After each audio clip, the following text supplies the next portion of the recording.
Oke, terima kasih kawan-kawan. Hari ini dari jam setengah 11 tadi siang kita sudah ke Polda Metro Jaya dan sempat di BAP ya, hadir undangan pada hari ini 27 Juni 2022 di ruangan 2 Subdit Renakta Diskrimum Polda Metro Jaya, yang mana hari ini kita sudah di BAP dari mulai jam 11 lewat, tadi setengah 12 kita mulai. Namun dijeda karena ada sholat Jumat, kita lanjutkan lagi jam 1:01, kita lanjutkan BAP kembali. Akhirnya hitung-hitungan kita hampir 3 jam di BAP, selesai hari ini BAP untuk klarifikasi terhadap korban, yang mana Ratu Meta hari ini sudah memberikan keterangan terkait adanya laporan kita kemarin, yang mana sebelumnya kita sudah pernah melaporkan terkait kasus penelantaran anak ini, yang mana yang dilakukan oleh yang diduga oleh Tuan W. Nah, hari ini tadi sempat ditanyakan BAP tersebut seputaran terkait masalah penelantaran anak. Penelantaran anak ini yang mana dilakukan oleh Tuan W ini terhitung sejak masih umur 4 bulan ya, masih umur 4 bulan sempat ditanyakan, sampai dengan sekarang tidak pernah bertemu dengan ayahnya dan tidak pernah memberikan nafkah masalah anaknya. Tadi juga ada bukti-bukti petunjuk ya, bukti-bukti petunjuk dokumentasi yang kita sampaikan, itu termasuk akte anak, termasuk kartu keluarga, termasuk putusan pengadilan yang wajib dia bayarkan terkait biaya-biaya nafkah, terkait di luar dari biaya pendidikan dan biaya kesehatan. Artinya di sini secara ini sudah kita terangkan, sudah kita lakukan semaksimal mungkin kepada Tuan W ini agar menyikapi keseriusan kami ini, bahwa kami benar-benar akan menindaklanjuti laporan kami ini semaksimal mungkin. Kami dari kuasa hukum seperti itu. Gimana ke Ratu Meta tadi di BAP? Mungkin ada beberapa pertanyaan juga.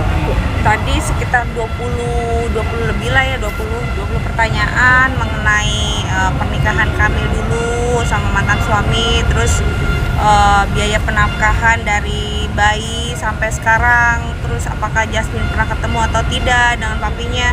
Memang belum pernah ketemu gitu kan. Sementara terus gimana sampai saat ini untuk biaya hidupnya, ya masih tetap saya gitu, walaupun saya meminta dengan berat hati gitu untuk meminta, selalu di PHP gitu. Nah, sekarang saya ya berkata apa adanya aja gitu loh, sesuai dengan fakta gitu kan. Terus juga terkait anak saya juga untuk saat ini kan dia masih orangnya masa bodoh sih, kan namanya anak kecil ya, psikisnya, tapi tetap kenal lah ya. Apalagi kayak ditanya sama teman-temannya, Jasmine papi kamu kemana atau gimana gitu, pastilah ya merasakan hal yang sedih seperti itu. Jadi gimana nih akhir-akhir ini gitu kondisi anak atau apa. Saya bilang ya, anak sedih lah ngeliat berita-berita seperti ini gitu, seperti itu. Jadi mudah-mudahan aja, doain aja, mudah-mudahan ada titik terang untuk semuanya ini, karena saya lakukan ini untuk anak saya sendiri gitu, anak saya Jasmine, karena saya bersikeras anak saya cuma satu-satunya gitu loh. Saya satu-satunya, saya ingin punya masa depan untuk anak gitu loh Mas, yang lebih baik lagi.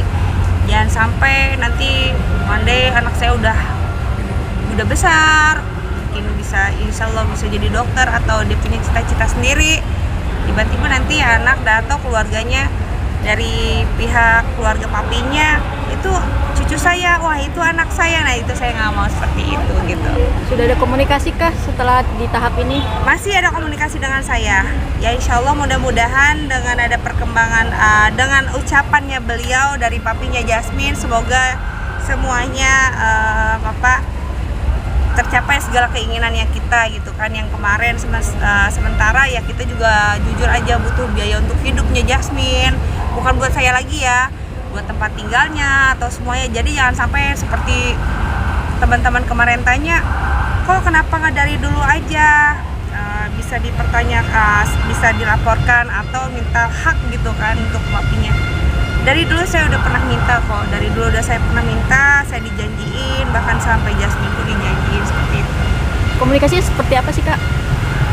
Dari pihak sono meresponinya? Ya rencananya sih bulan Juli, ya mudah-mudahan aja ya ada Juli atau Agustus ya, pengennya sih segera cepet-cepet gitu, kasihan juga itu masalah ini.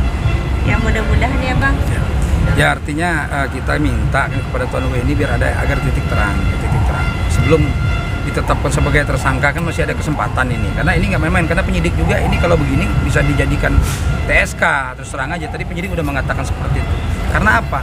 Tuan W ini dari awal tidak pernah bertemu anaknya dari umur 4 bulan, itu satu. Yang kedua, tidak pernah sama sekali memberikan nafkah anaknya. Artinya secara hukum kan memang sudah tergambarkan apa? Dengan adanya putusan pengadilan tersebut, dia menganggap sepele dan mengabaikan putusan hukum. Iya. Yang namanya putusan hukum ini kan harus kita jalani. Siapapun itu, mau sekaya apapun orang itu, mau sehebat apapun orang itu, mau setinggi apapun jabatannya, ketika sudah ada putusan pengadilan, ya harus dijalankan. Kalau mengabaikan ini berarti kan siap menerima konsekuensi. Karena tadi kita sudah berdialog juga dengan pihak yang menyidik kasus ini, ya. Artinya dalam waktu singkat, sesingkat-singkatnya insya Allah segera akan dinaikkan sebagai statusnya sebagai tersangka, jadi wasidik, dari wasidik naikin, karena bisa dinaikin perkara ini kalau kita Saya tadi aja bang, masalah itu penyidik aja sampai tadi kaget. ya. Apa kaget dibilang ini benar kasusnya seperti ini gitu kan.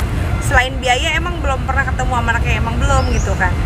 Aduh kalau kayak gini kita naikin aja gimana Iya. anaknya buat Iya. jadi saksi gitu loh. Ya, jadi Takutnya tadi- takutnya nanti namanya saya takutnya nanti Iya. bohong gitu kan. Jadi Jadi, kemungkinan besar insya Allah nanti anak saya jadi saksi juga. Jadi tadi kan pihak kepolisian juga penyidik ingin meminta kepastian, jangan sampai nanti bahwa ada anak yang dikasuskan kepada si anak dari orang tuanya Tuan W, ternyata nggak sampai gitu atau ada gitu loh. Jadi polisi ingin mendengarkan langsung keterangan dari si Jasmine, anak dari Ratu Meta atau dari Tuan W, untuk memberikan keterangan sebenarnya. Tapi setelah kita sampaikan tadi, gimana mau ngasih, ketemu aja nggak pernah, seperti itu. Apakah tadinya Tuan W sendiri ada permintaan untuk bertemu dengan anak sebelumnya? Sebelumnya ada sih. Saya tuh nggak pernah menutup pintu rumah saya untuk keluarga beliau, untuk papinya juga ya. Silakan kalau emang mau datang atau ketemu, mau berkunjung atau mau ketemu di mana kalau memang anaknya itu mau gitu kan. Tapi kan untuk saat ini memang belum ada sama sekali gitu. Kendalanya mungkin dari sisi apa dari Tuan W sendiri mungkin? Ya nggak tahu kendalanya itu apa ya. Kalau saya sebagai orang tua saya ini ya pasti nanya mama saya, Neng, Meta, papinya Jasmine di mana gitu kan? Ada mah, kok nggak selalu ngingetin. Kalau orang tua saya selalu ngingetin di mana papinya gitu kan, apa kabar gitu kan, gimana biaya Jasmine gitu kan. Seharusnya ya ada beberapa hak ya keluarga mungkin siapa itu yang mengingatkan si William gitu loh untuk yuk sadar kamu tuh punya anak loh gitu. Nominal putusan sendiri mungkin berapa sih? Materi tadi yang harus diperjuangkan. Ya kalau di putusan pengadilan itu saya dulu kecil loh, saya nggak tega-tega amat ya, cuman 3 juta dulu dari tahun 2012, 3 juta sekarang aja udah 10 tahun lebih kan, itu dikali aja 10 tahun udah berapa ya, belum itu 3 juta di luar biaya apa?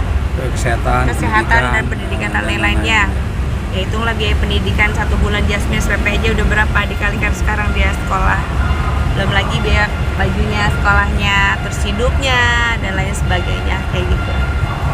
Kalau kita sendiri mungkin ada, mungkin ditambahin atau gimana sih? Mungkin atau tetap kan 3 juta harus kewajiban? Oh enggak, tetap itu kalau di biaya misalkan di dulu waktu kecil 3 juta saya minta, tapi untuk sekolah SD itu beda lagi kan. Di luar kan semakin besar anak itu semakin menambah lagi biayanya gitu. Makanya saya jujur aja, saya nutut kerugian ini biar apa gitu loh, biar untuk kedepannya Jasmine punya tempat tinggal seperti itu, terus ya untuk masa depannya dia lah. Bang, sudah ada bocoran bang untuk pemanggilan W sendiri bang? Untuk Tuan W mungkin nanti setelah pemeriksaan saksi-saksi ya, setelah pemeriksaan saksi-saksi tadi kan polisi kejar kebut kayaknya ini, kejar kebut bener banget. Karena apa? dari teman-teman penyidik juga mereka sangat miris sekali. Kenapa miris? Ya, mereka melihat dari umur 4 bulan si Jasmine ini nggak pernah ditemui. Artinya ini memang benar-benar udah luar biasa menurut mereka kan. Artinya ya sudah kalau begini kita segerakan. Mereka juga sangat sedih kayaknya, kelihatan terpukul sampai mereka bilang, Bu Ratu Meta sabar ya, sampai disampaikan begitu. Artinya ini kita orang luar aja merasa simpatik, terpanggil. Saya udah capek sih sebetulnya lah. Masa dia sebagai orang tuanya ngerasa mengabaikan. Jadi insya Allah Selasa dari saksi-saksi dari kita akan dipanggil. Setelah itu mungkin konvoy akan dipanggil. Siapin berapa saksi? Ada 2-3 saksi dari pihak keluarga sendiri. Yang tahu tentang persoalan ini memang dari awal tidak pernah dikasih nafkah ya. Dan juga nanti mungkin dari pihak penyidik juga minta tolong agar si Jasmine juga memberikan keterangan. Nanti didampingi. Iya, betul. Yang di luar dari biaya ini ada pertimbangan hukum. Ini Bang. Juta di luar biaya kesehatan ini nih. Jelas bunyinya tuh. Di luar dari Tahan, pendidikan Kak. kesehatan. Tahan aja, Kak, diam dulu, Kak. Artinya ya biaya itu Tahan, juga Kak, bisa pegel. ternilai kan. Ini sah loh dari pengadilan agama langsung.